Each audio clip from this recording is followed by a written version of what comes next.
Condo review ulit tayo ngayong araw.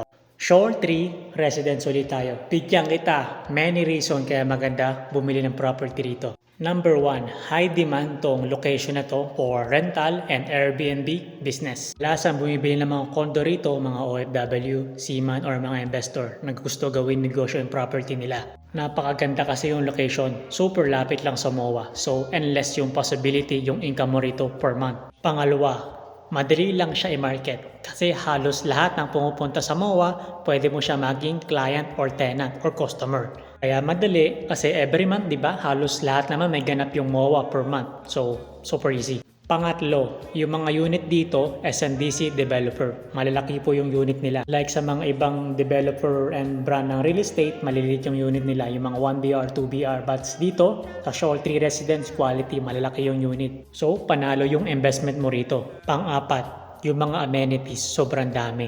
Katulad nito. Hindi ko na kailangan isa-isahin kasi sobrang dami. Research nyo na lang and sikat naman yung Shore 3 Residence eh. Pang-lima, well-maintained yung property mo rito or condo. Karamihan sa mga building or mga condo sa MOA, yung iba ron talaga matatagal na. Pero dito sa Shore 3 Residence talagang well-maintained and maintenance talaga. So, yung condo dos talaga, ginagamit talaga yun para tumaas pa yung value or ma-maintain yung value ng iyong property. Unlike sa iba. Pero hindi na ako mag-mention ng ibang brand. Yung iba kasing brand, pag tumatagal na mga 10 years, 15 years, di na na-maintain yung property or building. But dito sa Shore 3 Residence, panalo. So, yun lang guys. Like I always said, start thinking, start planning, and start investing.